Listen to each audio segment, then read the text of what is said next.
बिस्मिल्लाहिर्रहमानिर्रहीम, अस्सलाम वालेकुम। मैं हूं ईसा नकवी। आज बुध 6 अप्रैल है। गुज़श्ता वीडियो में मैं बड़ी तफसील से बयान कर चुका हूं पाकिस्तान और श्रीलंका का सियासी मंजरनामा, किस तरह का अदम इस्तेहकाम पाकिस्तान में है इसका आपको मालूम है। लेकिन गुज़श्ता वीडियो में वो पॉइंट्स मैंने आपके सामने रखे कि जो इस वक्त श्रीलंका का पॉलिटिकल क्राइसिस है बहुत ज़्यादा डीप हो चुका है, इसमें कौन से अवामिल हैं और उनकी किस हद तक मुशाबहत मौजूद है पाकिस्तान के हालात के साथ।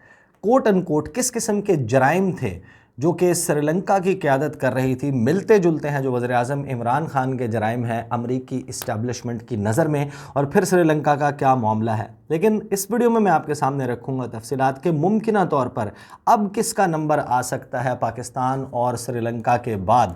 वो कौन सा मुल्क है जो इस वक्त अमरीका की नाफरमानी कर रहा है और अमरीका अपनी डिसओबीडियंस करने वाले, अपनी नाफरमानी करने वाले ममालिक में किस किस्म की पॉलिसी रखता है। बहुत बहस हो चुकी, रेजीम चेंज, असैसिनेशंस, उससे लेके पॉलिटिकल अनरेस्ट और केओस क्रिएट करवाना, पॉपुलर अनरेस्ट क्रिएट करवाना, एहतजाजी तहरीकें, उसमें पहिया जाम हड़तालों से लेके मुतशद्दिद वाक़यात, ये सब कुछ अमरीका करवाता है। उसकी हिस्ट्री इस बात की गवाह है। लेकिन और कौन से ऐसे ममालिक हैं, 2 से 3 चीज़ें हैं जिन्होंने यह मामला ट्रिगर किया। इस वक्त आलमी सियासी मंजरनामे पर हलचल है। गुज़श्ता साल अमरीका की जो पूरी क़यादत है, जो उनकी एडमिनिस्ट्रेशन है, अमरीकी इंतज़ामिया मसरूफ़ थी 2 मामलात में। एक कोविड-19, उस सारे मामले से निमटना था, और दूसरा अफ़गानिस्तान की सूरत हाल थी। उसकी वजह से मेरा ख़्याल है कि उनका फोकस किसी और तरफ नहीं गया। लेकिन पहले दिन ये वाज़े कर दिया था जो बाइडन ने कि उनकी जो तरजीह है वो चाइना को काउंटर करने की है। जो चीन का साथ देगा, जो चीन को मजबूत करेगा, जो चीन की और अमरीका की इस लड़ाई में चीन की सफ़ में खड़ा होगा, उसके साथ जो है इसी किस्म का सलूक होना था। अब हो क्या रहा है, यूक्रेन वाले मामले पर बहुत सारे ममालिक हैं जिन्होंने अमरीका की बात नहीं मानी, अमरीका की पॉलिसी को टो नहीं किया। पाकिस्तान उनमें सरे फहरिस्त है। वज़ीर-ए-आज़म इमरान खान ने जैसी स्टेटमेंट्स दी आपको मालूम है। श्रीलंका वो मुल्क है जिसने एब्सटेन किया था, वोट नहीं दिया था अमरीका की उस करारदाद की फेवर में जो मार्च के पहले हफ्ते में पेश की गई अक़वाम मुत्तहिदा जनरल असम्बली के इजलास में, उसमें एब्सटेन किया था। श्रीलंका की सूरत हाल आपको मालूम है। इंडिया जो है उसने अमरीका की बात नहीं मानी, ना उसने अक़वाम मुत्तहिदा सलामती कौंसिल में वोट दिया, ना ही यूएन जनरल असम्बली में दिया। लेकिन इंडिया वो मुल्क नहीं होगा। हालांकि इंडिया जो है वो तेल भी ख़रीद रहा है, वो रूस के साथ माहदे भी कर रहा है, उसका डिफेंस कोऑपरेशन भी मौजूद है। लेकिन इंडिया अमेरिका का अदरवाइज़ एक बहुत बड़ा पार्टनर है। क्वाड ममालिक में उसका शुमार है, जो क्वाड्रिलैटरल सिक्योरिटी डायलॉग है उसमें। और चीन के ख़िलाफ़ अमेरिका का जो सबसे बड़ा बुलवॉक है इस एरिया में, इस ख़ित्ते में, इस रीजन में, वो इंडिया है। लिहाजा इंडिया के साथ ये डिफरेंटली डील करेंगे। फिर कुछ ममालिक हैं जो इस किस्म के काम करते हुए नज़र आते हैं। 2 से 3 मुल्क हैं जिनके ऊपर नज़र रखने की ज़रूरत है, लेकिन ख़ास तौर पर उनमें सर फहरिस्त है सऊदी अरब। सऊदी अरब पे आने से पहले मैं आपको वो ममालिक बता दूँ कि जहाँ पर आप कुछ सूरत हाल होती देख सकते हैं। एक है ब्राज़ील, जिसके प्रेसिडेंट जायर बोल्सोनारो वो कोशिश करेंगे कि वो री इलेक्ट हो जाए। 2 अक्टूबर या 2 नवंबर को उनके यहाँ प्रेसिडेंशियल इलेक्शन है। इसी तरीके से हंगरी के प्राइम मिनिस्टर विक्टर ऑर्बन, उनका पॉलिटिकल लाइफ जो है उसका फ़ैसला होना है, उन्होंने भी री इलेक्शन में जाना है। और विक्टर ऑर्बन भी कोई बहुत ज़्यादा जो फेवरेट बुक्स हैं अमेरिका की उसमें और फेवरेट चाइल्ड में शामिल नहीं है, तो उनका जो है पॉलिटिकल क्राइसिस हो सकता है। अर्जेंटीना वो मुल्क है जिसने अब चीन के बेल्ट एंड रोड इनिशिएटिव का हिस्सा बनने का फ़ैसला किया, रिसेंटली किया, और वो JF-17 थंडर तैयारे ख़रीदने के लिए भी पर तोल रहा है। तो वहाँ पर भी आपको सिचुएशन नज़र आ सकती है। लेकिन सऊदी अरब जो हमेशा से अमेरिका का पार्टनर रहा है और अमेरिका का बहुत बड़ा हमायती रहा है, अपने डिफेंस के लिए अमेरिका पर डिपेंडेंट है, वो किस किस्म के फ़ैसले ले रहा है। इस वक्त भी जब मैं गुफ्तगू कर रहा हूँ, अमेरिकी टीम्स राज़ी करने की कोशिश कर रहे हैं और उसको रेजिस्ट करने वाला एक ही बंदा है जिसका नाम है मोहम्मद बिन सलमान।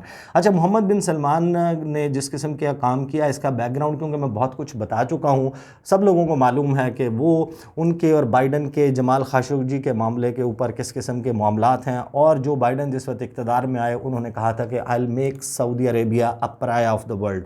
और मोहम्मद बिन सलमान के ख़िलाफ़ जमाल खशोगी की जो कत्ल की रिपोर्ट है उसमें जो CIA की फाइंडिंग्स हैं उनको पब्लिक करूँगा, वो पब्लिक भी कर दी उन्होंने, लेकिन मामलात फिर जो है तकरीबन बेहतर होते हुए नज़र आ रहे थे। उसके बाद ये यूक्रेन का क्राइसिस आता है। अब यूक्रेन के क्राइसिस में सऊदी अरेबिया ने जो 3-4 बड़े कोट एंड कोट जुर्म किए हैं अमेरिका की नज़रों में, उसके बाद मुमकिन तौर पर क्या हो सकता है मैं आपको आगाज़ में बता दूं। एक चीज़ ये हो सकती है कि जो सऊदी अरब में इस वक्त पावरफुल शहजादे हैं जो कि इक़्तिदार में किसी भी किस्म का किरदार अदा कर सकते हैं, उनकी तादाद 100 से ज़ायद है। तकरीबन 124 वो इन्फ्लुएंशियल शहजादे हैं जो इस इक़्तिदार की रस्साकशी में शामिल हो सकते हैं। ज़्यादातर पर कंट्रोल जो है वो मोहम्मद बिन सलमान का है, लेकिन उनमें से किसी को इस्तेमाल किया जा सकता है।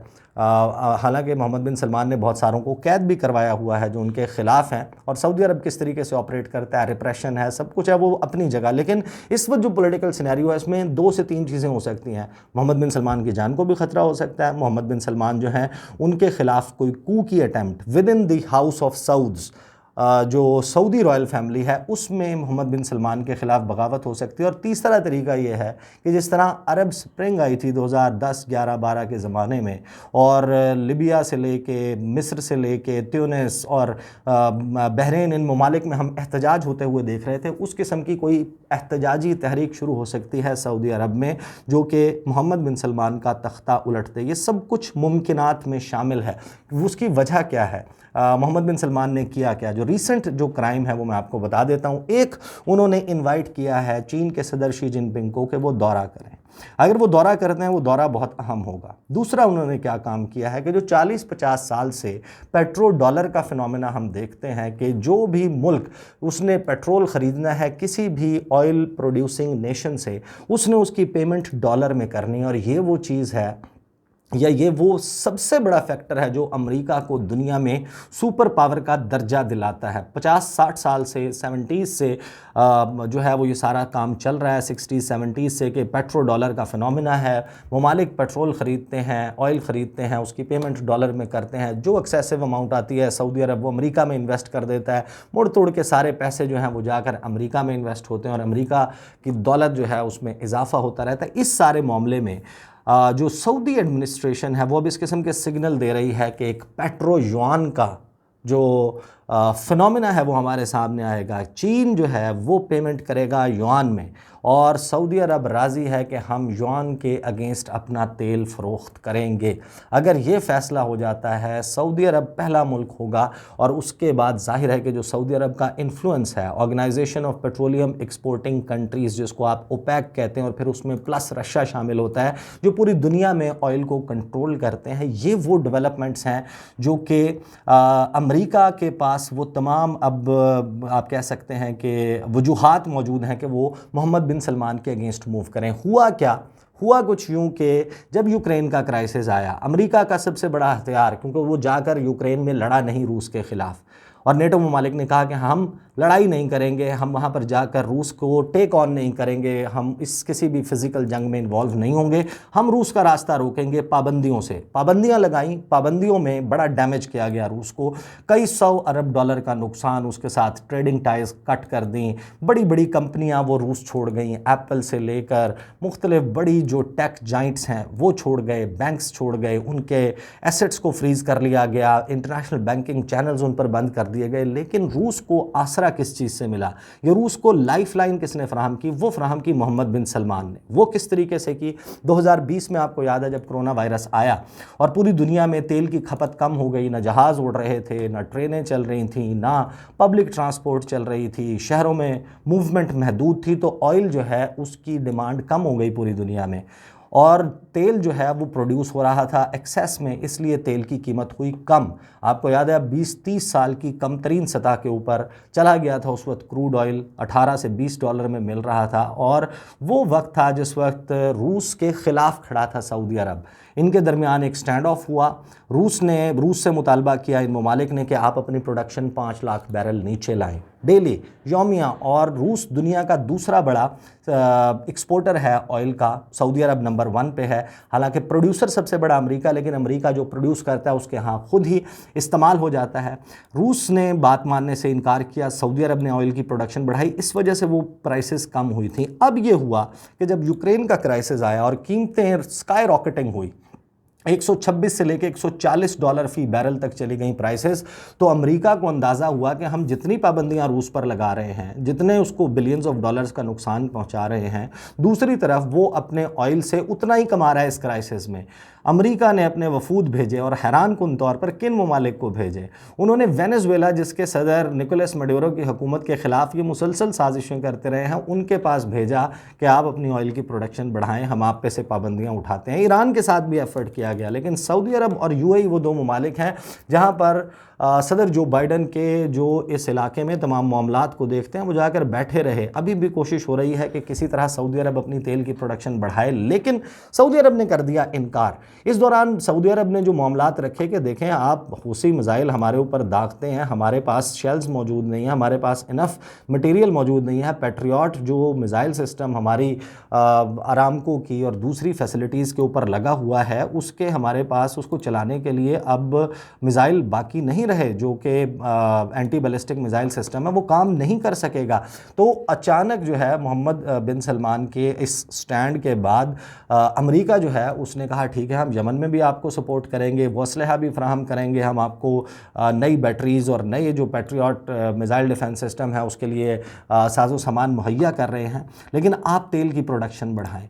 लेकिन मोहम्मद बिन सलमान जो हैं उन्होंने और यूएई ने यह फैसला किया कि वो तेल की प्रोडक्शन नहीं बढ़ाएंगे। इस दौरान टेलीफोन पर बात भी हुई मोहम्मद बिन सलमान की और रूस के सदर व्लादिमीर पुतिन की। तो ये वो सारे वजूहात हैं। उसके बाद अब फाइनल ये डिसीजन किस तरीके से होता हुआ नज़र आएगा, लग ये रहा है कि अब अभी तक जो शेड्यूल है जो बाइडन का इस पूरी दुनिया में ट्रैवल के हवाले से इस साल का, उसमें 2 नोन विज़िट्स हैं। उन्होंने विज़िट करना है क्वाड के जो इन पर्सन समिट होना है, इजलास, सरबरा इजलास होना है, वो होना है जापान में।